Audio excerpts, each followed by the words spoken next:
Well, I must say it's a great delight for me to have this opportunity to introduce Father Ian Carr to you. I've been familiar with his work for many, many years, and although we had never met in the late 1990s in the Classics of Western Spirituality, we were interested in doing a volume on Newman. And the first name, of course, that occurred to the editorial board as we began to think about that was the name of Father Ian Carr, who has written so much and informed all of us so much about Newman, but not only about Newman. Father Carr has taught English literature and theology at universities in the U.S. and in Britain, and he's currently a member of the Oxford Theology faculty. And as I said, he's written more than 20 books on Newman, including his great biography. But he's the author of The Catholic Revival of English Literature, 1845, 1961, Mere Catholicism, and very recently a book on G.K. Chesterton, a biography. And it's on the latter figure that he'll be talking to us, of course, about this evening. Now, Catholics of a certain era, including myself and many here, I think, of course, we grew up on the Chester Belloc. And so to be able to get an insight into Chesterton especially, I think remains perhaps the more read of these two figures is really important for us. And so it's a wonderful thing that the Lumen Christi Institute, the Nicholson Center for British Studies, together with the American Chesterton Society and the Literature and Philosophy Workshop, have made this opportunity possible to have Professor Carr speak to us this evening on G.K. Chesterton on humor. Please welcome Father Carr.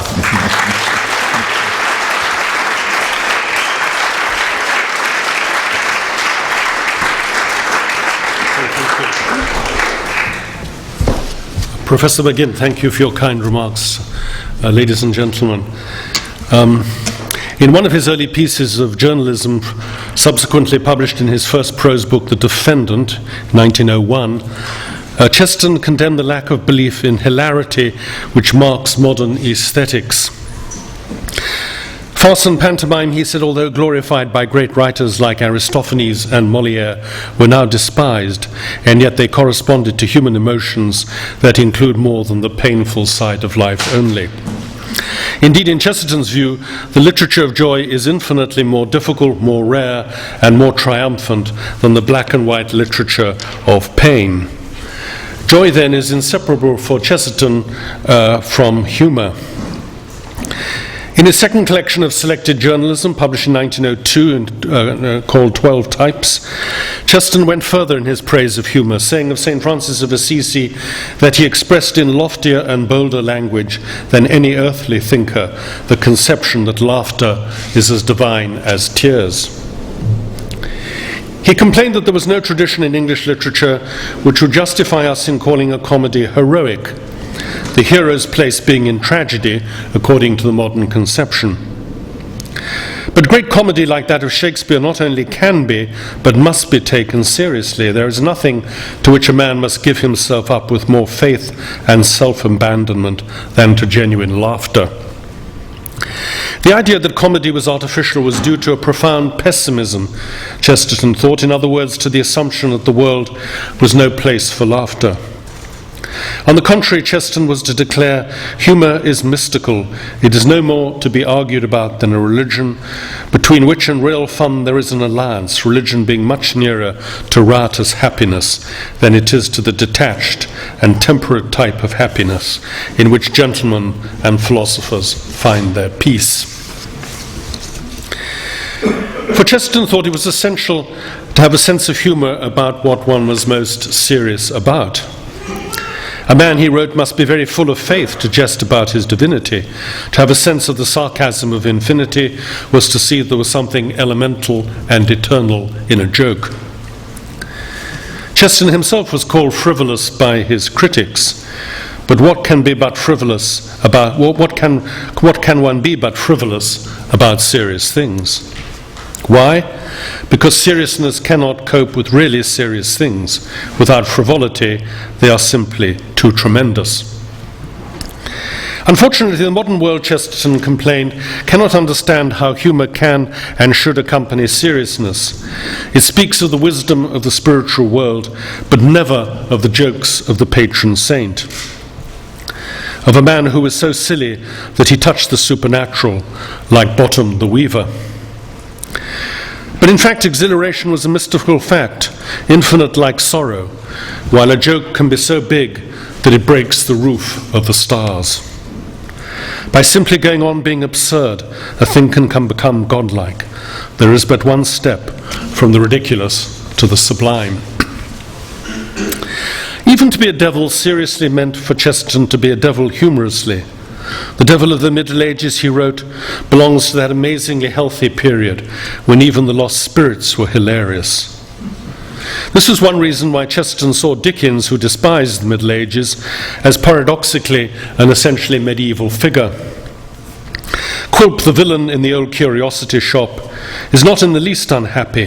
His whole picturesqueness consists in the fact that he has a kind of hellish happiness, an atrocious hilarity that makes him go bounding about like an India rubber ball. Quilp is not in the least bitter. He has an unaffected gaiety. He desires to hurt people in the same hearty way that a good-natured man desires to help them. The characters that Dickens tried to treat unsmilingly and grandly are the very characters who are not human.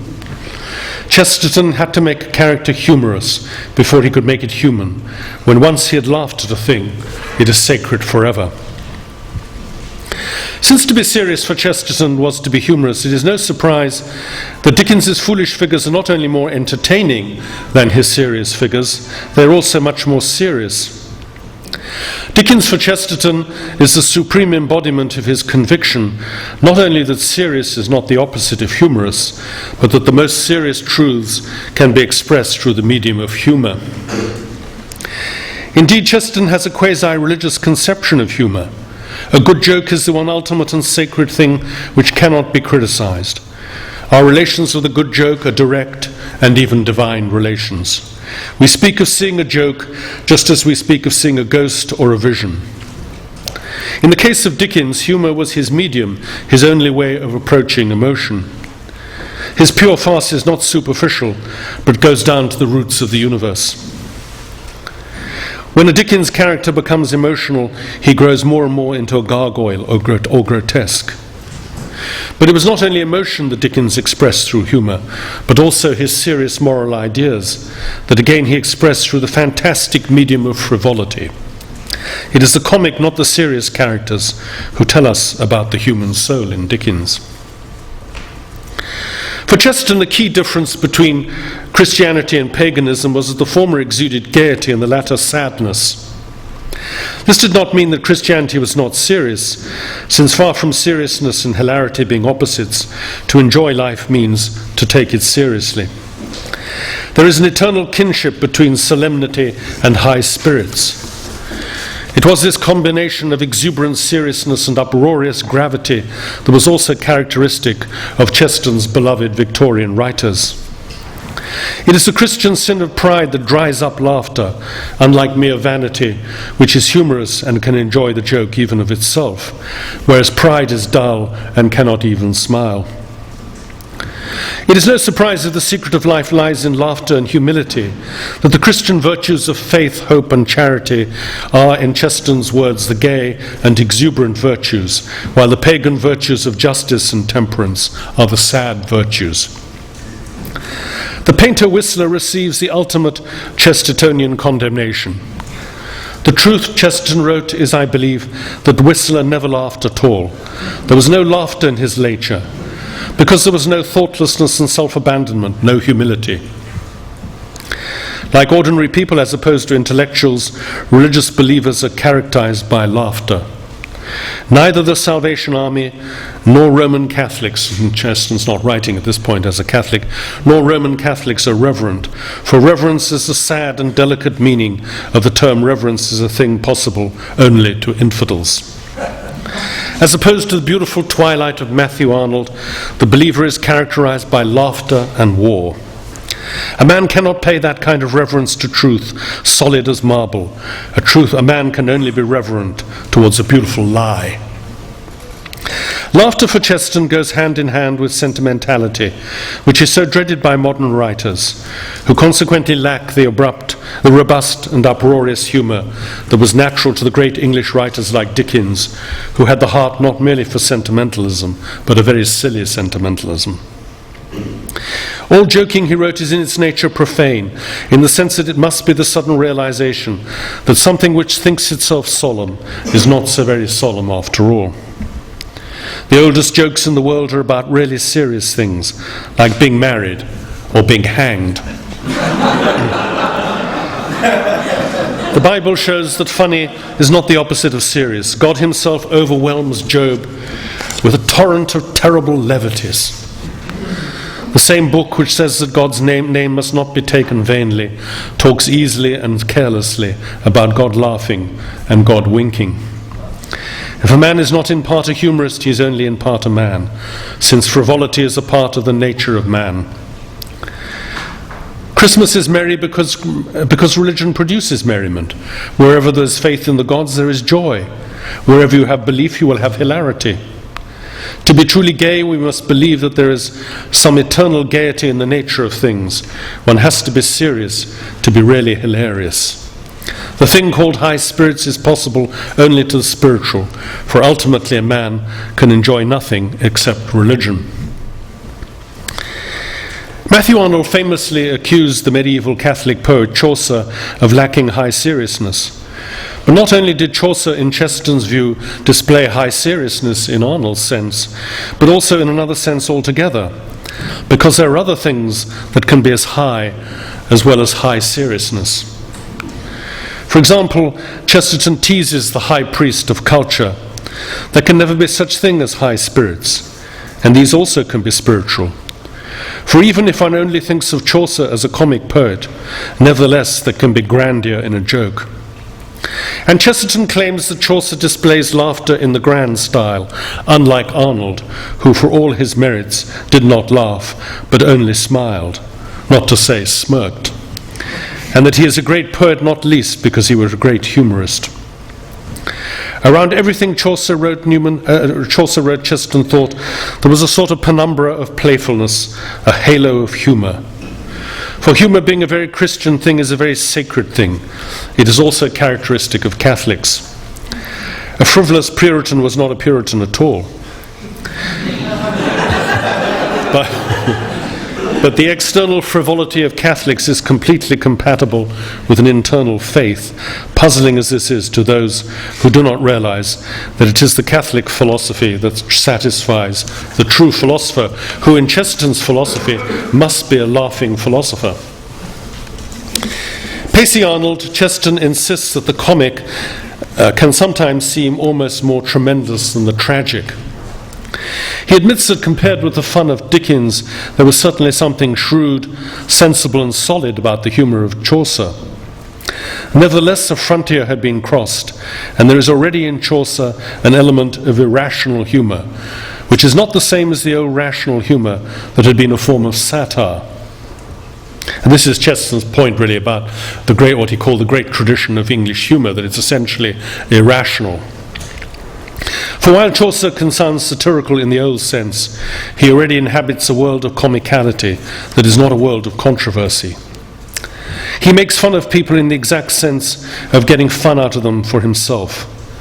He is already on the road to the Dickensian lunatic asylum of laughter, because he is valuing his fools and knaves and almost wishing, as it were, to preserve them in spirits, in high spirits. Like Dickens, no one, Chesterton thought, has suffered fools more gladly than Chaucer, getting any amount of gladness or gaiety out of his private observations of their folly. So for Chesterton, Chaucer was a true trustee of the great national heritage of humour, that great contribution to the culture of Christendom, made by the English, he thought, comparable to the Spanish sense of honour or the French sense of right reason. It was more than wit, more even than humour. It is not merely a critical quality. In a sense, it is even a creative quality, a sort of crooked creation that is called the fantastic or the topsy-turvy, full of wild images, upheld by an invisible power and lifted without support upon the wings of laughter, by a power more unanswerable and more irresponsible than pure beauty. And it is this cry of pure folly that can be heard perhaps for the first time in human history in the father of English poetry. He had somehow, Chesterton wrote, got into his head and into his notebook a certain national quality centuries before the nation attempted to understand or describe its own quality. The English humour first found in Chaucer can be compared to art for art's sake, but is more accurately described as adventure for adventure's sake.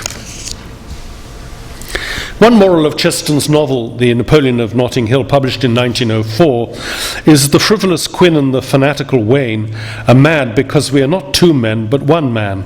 We are mad because we are two lobes of the same brain, and that brain has been cloven in two. When the two lobes of the brain come together in a balanced human being, there is no real antagonism between laughter and respect, as was the case in a healthy time like the Middle Ages. The cathedrals, Chesterton writes, built in the ages that loved God, are full of blasphemous grotesques. Even the crucifixion had a funny side to it, as the serious Wayne comes to acknowledge to the frivolous Quin. Crucifixion is comic. It is exquisitely diverting. It was an absurd and obscene kind of impaling reserved for people who were made to be laughed at. Peter was crucified, and crucified head downwards. What could be funnier than the idea of a respectable old apostle upside down? Upside down or right side up, Peter was Peter to mankind. Upside down, he still hangs over Europe, and millions move and breathe only in the life of his church. Now, those words written by Chesterton as an Anglican. Chesterton's championing of the vulgar masses against the intellectuals of his day involves humour, for he sees the hilarious masses as superior for that reason alone to the solemn intellectuals who despise vulgar jokes. When once you've got hold of a vulgar joke, you may be certain that you've got hold of a subtle and spiritual idea. For to see the joke is to see something deep, which can be expressed only by something silly and emphatic. The higher culture, on the other hand, did not understand that the more serious is the discussion, the more grotesque should be its terms. For if a thing is universal, it is full of comic things. It was the test of a good philosophy, Chesterton thought, whether you can defend it grotesquely. It is the test of a good religion, whether you can joke about it.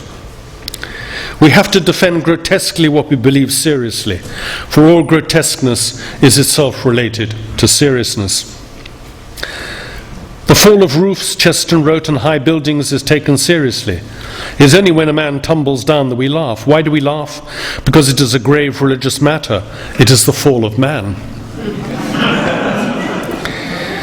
Chesterton hated few things more than solemnness. It was because human beings are fallen that the natural trend or lapse into taking oneself seriously comes so naturally to them.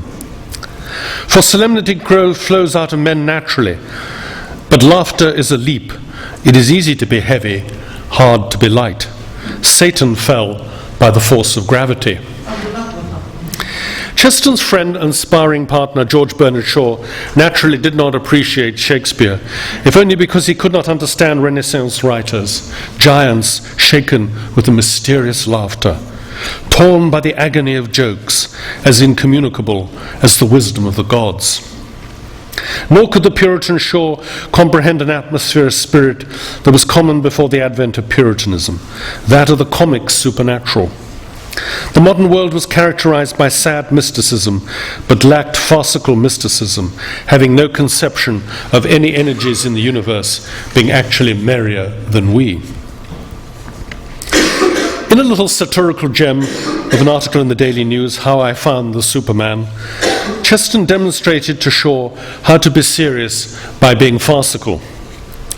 He had found Shaw's Superman, he teased, in just the kind of place intellectuals like Shaw most despised, the London dormitory suburb of South Croydon. His mother, that's the Superman's mother, was Lady Hypatia Smith-Brown, now Lady Hypatia Hagg, whose name will never be forgotten in the East End, where she did such splendid social work. Chesterton ridicules the aristocratic socialist anthropologist. He once defined the philanthropist as not a brother, but a supercilious aunt. Her constant cry of "save the children" referred to the cruel neglect of children's eyesight involved in allowing them to play with crudely painted toys. As a good Fabian socialist, she could quote innumerable statistics to prove that children allowed to look at violet and vermilion often suffered from falling eyesight in their extreme old age. And it was owing to her ceaseless crusade that the pestilence of the monkey on the stick was almost swept from Hoxton, was then one of the East End slums in London. This devoted worker would tramp the streets untiringly, taking away the toys from all the poor children who were often moved to tears by her kindness. But then, unfortunately, her good work was interrupted, partly by a new interest in the creed of Zoroaster, and partly by a savage blow from an umbrella. It was inflicted by a dissolute Irish applewoman, who, on returning from some orgy to her ill-kept apartments, found Lady Hypatia in her bedroom taking down some oleograph, which, to say the least of it, could not really elevate the mind. At this, the ignorant and partly intoxicated Celt dealt the social reformer a severe blow, adding to it an absurd accusation of theft. The lady's exquisitely balanced mind received a shock, and it was during a short mental illness that she married Dr. Hagg.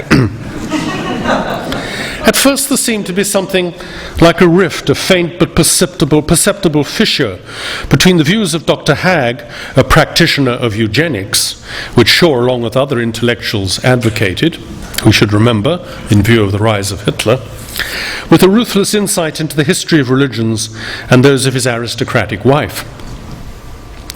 For she was in favour, to use her own powerful epigram, of protecting the poor against themselves, while he declared piteously, in a new and striking metaphor, that the weakest must go to the wall. That was what eugenics was all about. Eventually, however, the married pair perceived an essential union in the unmistakably modern character of both their views. And in this enlightened and comprehensible expression, their souls found peace. The result is that this union of the two highest types of our civilization, the fashionable lady and the all but vulgar medical man, has been blessed by the birth of the Superman, that being whom all the labourers in Battersea are so eagerly expecting day and night. The discoverer of the Superman finds the residence of Dr. and Lady Hagg without difficulty, and boldly asks if the Superman was nice looking. He creates his own standard, you see, Lady Hypatia replied with a slight sigh. Upon that plane he is more than Apollo, seen from our lower plane, of course, and she sighed again. I had a horrible impulse and said suddenly, "Has he got any hair?" There was a long and painful silence. And then Dr. Hagg said smoothly, "Everything upon that plane is different. What he has got is not of course what we call hair, but..."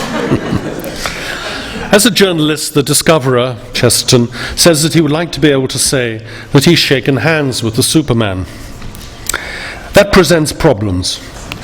You know, he can't exactly shake hands, not hands, you know. The structure, of course, rushing into the room where he supposes the Superman to be, the discoverer finds it to be pitch black. He hears a small, sad yelp from within, and behind him a double shriek. "You've let in a draught, and he is dead." As the discoverer of the Superman walks away from Croydon that night, he sees a coffin being carried out that was not of any human shape. Above the wind whirled the poplars, so they drooped and nodded like the plumes of some cosmic funeral.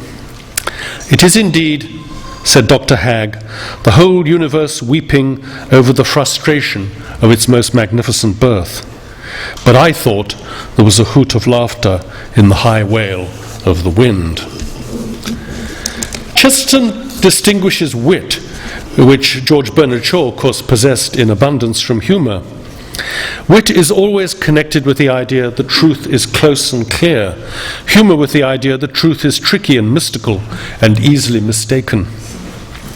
It is the Calvinist who sees the consistency in things and is therefore a wit, but it is the Catholic who sees the inconsistency in things who is the humorist. That was why there was nothing Gothic about Shaw's genius. He could not build a medieval cathedral in which laughter and terror are twisted together in stone.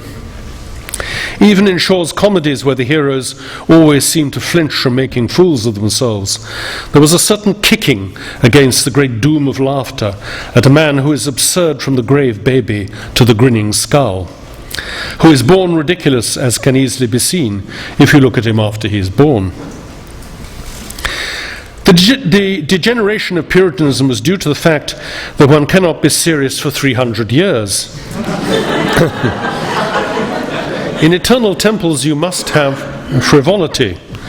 You must be at ease in Zion unless you're only paying it a flying visit. Shaw's refusal to celebrate his own birthday was typical, for it would involve the humility of laughing at himself. Mr. Shaw is quite clearly aware that it is a very good thing for him and for everyone else that he is alive. But to be told so in the symbolic form of brown paper parcels containing slippers or cigarettes makes him feel a fool, which is exactly what he ought to feel.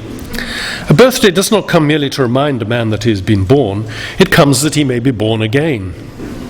And if a man is born again, he must be as clumsy and as comic as a baby. The Middle Ages, in Chesterton's view, understood the idea of a sense of humour defying and dominating hell, since it was understood that terror must be fundamentally frivolous. And the hell of the ego is especially defied by humour, which is meant in a literal sense to make a game of man, that is, to dethrone him from his official dignity and hurt him, like game. It is because joking is undignified that it is so good for one's soul. Hilarity involves humility, and being undignified is the essence of all real happiness. There is, Chesterton insisted, an alliance between religion and real fun, whereas socialists like pagan utopias have all one terrible, horrible fault: they are dignified. For religion is much nearer to riotous happiness than it is to the detached and temperate types of happiness in which gentlemen and philosophers find their peace. Without religion, humour is impossible anyway, since it involves humility. No man has ever laughed at anything till he has laughed at himself. Chesterton is delighted at the thought that the soul might be wrapped out of the body in an agony of sorrow or a trance of ecstasy, but it might also be wrapped out of the body in a paroxysm of laughter. Laughter has in it something in common with the ancient winds of faith and inspiration. It unfreezes pride. It makes men forget themselves in the presence of something greater than themselves. For laughter is an elemental agony shaking the jester himself. Religion itself requires laughter. You can be a great deal too solemn about Christianity to be a good Christian. You must have mirth. If you do not have mirth, you will certainly have madness. You will also have pride, to which humour is the chief antidote. But laughter does not mean a permanent smile. Cheerfulness without humour is a very trying thing. Humour is very important, of course, for Chesterton's well-known philosophy of wonder. It is his chief weapon in the ceaseless battle to preserve a sense of wonder at the joy of life. The hero of his most autobiographical novel, Man Alive, published in 1912, Innocent Smith, lashed his soul with laughter to prevent it falling asleep. Anxious to prevent his creed of wonder from slipping from himself, he manages to stay so young that playing silly practical jokes comes as naturally to him as though he was still a child. Lack of humour is for Chesterton the literary critic a serious weakness in a writer. Thus he thought that the influence of Goethe on Carlyle was not positive because of the German poet's humourlessness. The one civilized element that the German classicists forgot to put into their beautiful balance was a sense of humour.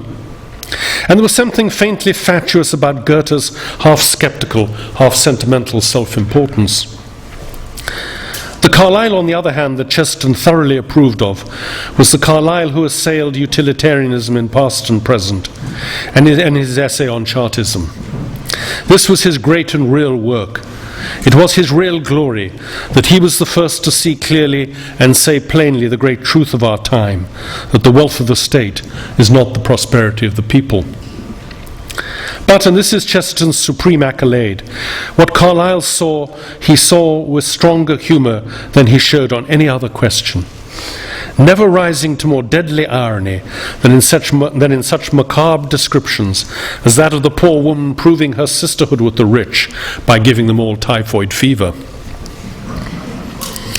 In his great critical work on Victorian literature, The Victorian Age in Literature, published in 1913, Chesterton does not say so in so many words, but the reader cannot help feeling that he thought the great Victorian writers might have saved themselves, in spite of whatever limitations their insolent ignorance imposed, from their lapses into narrow provincialism, if they had not taken themselves quite so seriously, if they had exercised, or at least exercised more vigilantly, the Chestertonian virtue of humour. Tennyson, for example, is the Englishman taking himself seriously, an awful sight.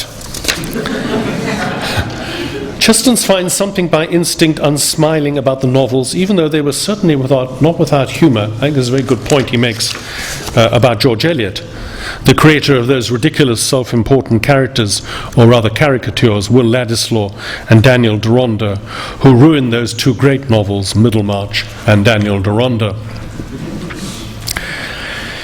Chesterton, as is well known, detested the spirit of Prussia, which he held responsible for the First World War and other contemporary evils, and which he predicted would lead the world into another world war.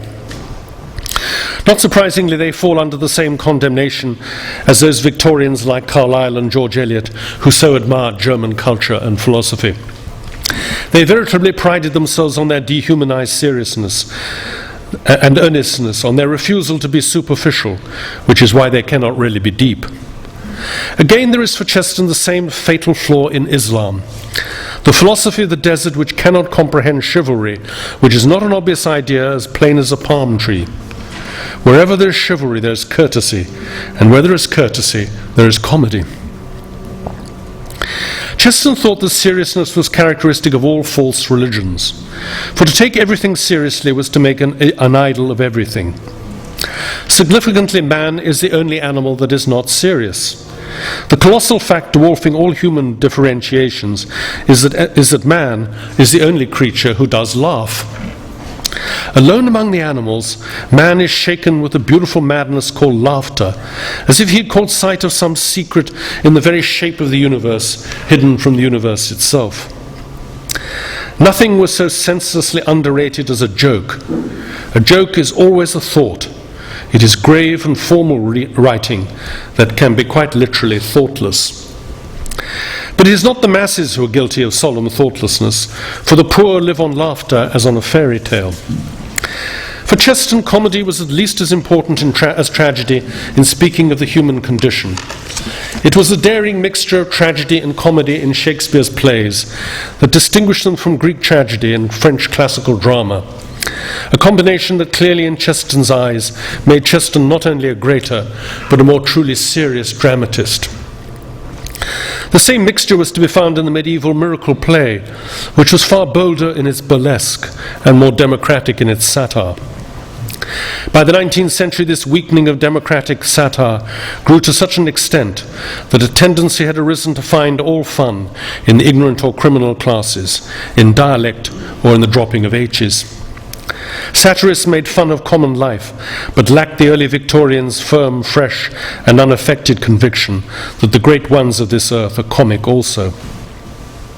But the First World War thankfully revived the medieval democracy of satire. The miracle play had reappeared in the spectacle of the mocking of the triumphalist German Kaiser.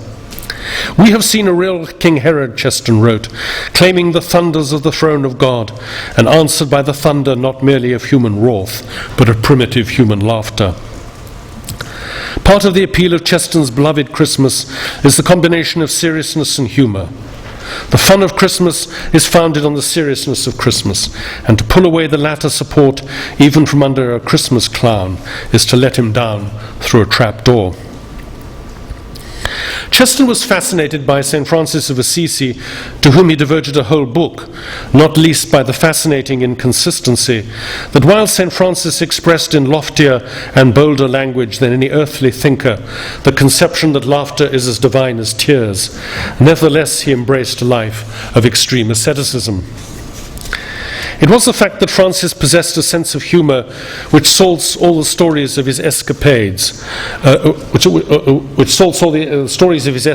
alone, that alone prevented him from ever hardening into the solemnity of sectarian self-righteousness. The climax of Chesterton's study of Francis is the moment when the saint, in the attempt to avoid blindness, applies red-hot iron to his eyeballs. But even at this most dramatic and moving moment, Chesterton does not hesitate to introduce humour. For after all, for him the serious and the humorous, tragedy and comedy, are but two sides of the same coin. When the brand was taken from the furnace before being applied to Francis' eyeballs, it was the only known cure for blindness at the time, he rose as with an urbane gesture and spoke to an invisible presence. "Brother Far, God made you beautiful and strong and useful. I pray you, be courteous with me." And this is Chesterton's comment. Even William Blake would have been disconcerted if, while he was rereading the noble lines, "Tiger, tiger, burning bright," a real live Bengal tiger had put his head in at the window of his cottage at Feltham, evidently with every intention of biting his head off. He might have wavered before politely saluting it, above all by calmly completing the recitation of the poem to the quadruped to whom it was dedicated. Shelley, when he wished to be a cloud or a leaf carried before the wind, might have been mildly surprised to find himself turning slowly head over heels in midair 1,000 feet above the sea. Even Keats, knowing that his hold on life was a frail one, might have been disturbed to discover that the blushful Hippocrene, of which he has just partaken freely, had indeed contained a drug which really ensured that he should cease upon the midnight with no pain. Being funny for Chesterton did not mean not being serious. On the contrary, being funny was perhaps the way of being serious. And when he returns to the pathos of the extraordinary scene of Francis addressing the fire just before enduring a torture that could not have been less than the tortures of martyrdom which he envied in martyrology, the pathos has surely been sharpened and not blunted. For Francis there was no drug, and for Francis there was plenty of pain. But his first thought was one of his first fancies from the songs of his youth. He remembered the time when a flame was a flower, only the most glorious and gaily coloured of all the flowers in the garden of God. And when that shining thing returned to him in the shape of an instrument of torture, he hailed it from afar like an old friend, calling it by the nickname which might most truly be called its Christian name. Writing of the writer with whom he has often been compared, Samuel Johnson, Chesterton wrote that Boswell's biographical victory was proved by his defeat. So real had Boswell made Johnson's daily and conversational life that people had taken it too seriously, admiring Johnson's conversation not simply as conversation, but as literature. This over-solemn treatment ran the danger of losing the humorous atmosphere of his circle, the peculiar uproar and frivolity of the table at Johnson's club. And of course for Chesterton there was no simple antithesis between seriousness and frivolity. Frivolity is in a sense far more sacred than seriousness. People were more inclined to speak of a family tragedy than a family joke. The essential comedy of Johnson lay in an unconscious and even agreeable contradiction in his character, a strenuous and sincere belief in convention, combined with a huge natural inaptitude for observing it. But Johnson receives the ultimate Chestertonian accolade. He touched nothing that he did not touch with a certain mighty strength of controlled laughter. Again, paradoxically, this laughter was perhaps least present when he was deliberately and consciously at play, there being a sort of humorous atmosphere round much of his work that was then counted most serious, while a more melancholy atmosphere clings to everything that could be counted more light. Or again, Chesterton had strong views on the penal system, holding that the world is much too solemn and severe about punishment. It'd be far better if we ruled like a nursery. People don't want penal servitude and execution and all the rest. What most people want is to have their ears boxed or be sent to bed. What fun it would be to take an unscrupulous millionaire and make him stand in the corner. Such an appropriate penalty. Similarly, Chesterton thought that the best way of explaining Catholicism was through humour. There is a marvellous instance of this in a letter he wrote to a young friend in 1931 while he was on his second lecture tour of America. He was telling how his wife Frances had fallen seriously ill and was taking time to recover. As an exile, he, Chesterton, was learning to hate time and to see a new and savage sense in the figure of killing time. I handle the large knife in my pocket. He was certainly able to kill time by delightfully dramatizing for the young lady a real scene, farce, comedy, or miracle play. It had occurred in Chattanooga in the state of Tennessee, which is Puritan and very dry, near Dayton of the monkey trial. Frances in bed. To her enter a perfectly gigantic popish priest, swarthy as a Spaniard, but bearing the reassuring name of Dylan, an Irish name, I need to tell you. Now, you'll forgive my Irish accent, not very good. Chesterton, a priest, after a boisterous greeting. I was told you were ill, but I didn't know how ill. I brought in the holy oils. Francis, somewhat tartly. Then you can take them away again. I don't want them just yet, but I wish you'd give me your blessing, Father. Priest, I'll give you some whiskey first. Producing an enormous bottle of bootleg whiskey and flourishes it like a club. Don't you believe all that you're told about the stuff we get? You've only got to know your bootlegger.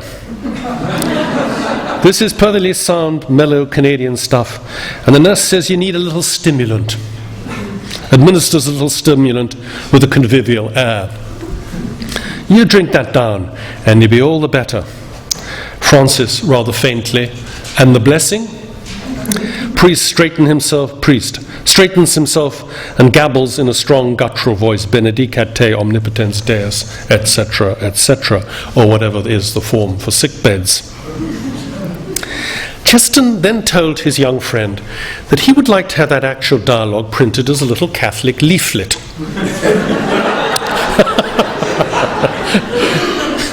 It would tell people more about the soul of the church than 10,000 chippy chats between A, Anglican inquirer, and C, Catholic instructor. About its fearlessness of the facts of life and the fact of death. Its ease and healthy conscience, its contempt for fads and false laws, its buoyancy that comes from balance, its naturalness with the natural body as with the supernatural soul, its freedom from sniffing and shuffling embarrassment, its presence of the priest, its utter absence of the parson. Claire dear, never let go of the faith. At unlucky moments in unworthy people, it may sometimes turn on us a face that is harsh or features that are irritant. But in moments like this, when reality is only too close, you suddenly see it quite plain. The face of your best friend. And in the sick room, that wind from beyond the world is only something fresher than fresh air. Well, these rather remarkable words are a perfect example of Chesterton's conception of the seriousness of humour and how he saw comedy as at least as serious as tragedy. And I think if I may end on that high note.